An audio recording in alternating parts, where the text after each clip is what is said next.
ప్రభువైన యేసుక్రీస్తు నామంలో మీ అందరికీ హృదయపూర్వక వందనాలు. ఈరోజు దేవుని యొక్క మాటలు. భర్తను కోల్పోయిన స్త్రీ అప్పుల సమస్యతో సతమతమవుతుంది. అప్పులవాడు తన 2 కుమారులను దాసులుగా తీసుకొని వెళ్ళటానికి వచ్చాడు. ఏమి చేయాలో తెలియని పరిస్థితుల్లో ఆ విధవరాలు ఎలీషా వద్దకు వచ్చి సమస్యను వివరించినప్పుడు ఎలీషా ఆమె ఏమి చేయాలో సూచించాడు. ఎలీషా చెప్పిన సూచన ప్రకారంగా సమస్య ఎలా పరిష్కారం అవుతుందో అర్థమవుతుంది. మన దగ్గర ఉన్న వనరులతోనే సమస్యలు పరిష్కారం అవుతాయి. 2 రాజులు 3వ అధ్యాయం 2-4.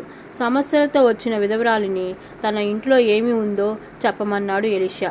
ఆమె తన ఇంటిలో నూనె కుండ ఒకటి మాత్రమే ఉన్నది అని జవాబిచ్చింది. ఆమె ఇంట్లో ఉన్న నూనె కుండ నుండి అద్భుతం జరిగింది. లేఖనంలో అనేక మంది భక్తుల జీవితాల్లో వారి దగ్గర ఉన్న వాటి ద్వారానే దేవుడు అద్భుతాలు జరిగించాడు. మోషే చేతిలో ఉన్న కర్రను దేవుడు వాడుకున్నాడు. గొల్యాతును చంపడానికి దావీదు తన దగ్గర ఉన్న ఒడిసెల రాయిని ఉపయోగించాడు. విధవరాళ్ల పట్ల దయ చూపడానికి దొర్కా తనకు వచ్చిన నైపుణ్యతను ఉపయోగించింది. సమస్య వచ్చినప్పుడు ఎవరో మనకు సహాయం చేస్తారని చూడక మన దగ్గర ఎలాంటి వనరులు ఉన్నాయో చూడాలి. మన దగ్గర ఉన్న వనరులతోనే దేవుడు మన అక్కర్లను తీరుస్తాడు. చుట్టూ పక్కల వారి వద్ద దొరగలిగినన్ని వట్టి పాత్రలు తీసుకొని నీవును నీ కుమారులను లోపల నుండి తలుపు మూసి ఆ పాత్రలన్నిటిలో నూనె పోయమని ఎలీషా సూచించాడు.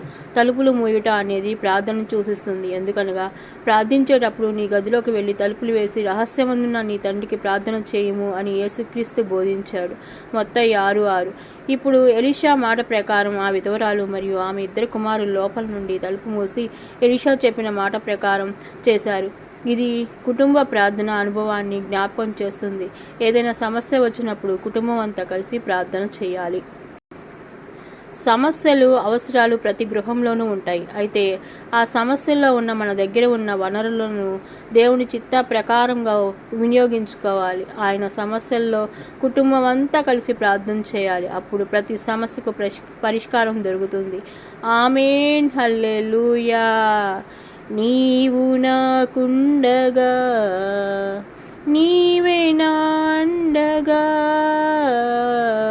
నీవు నాకుండగా, నీవే నా అండగా, నీవేనా నీవేనా నీవేనా నీవేనా ఆత్మదాహము తీర్చిన వెంబడించిన బండవు.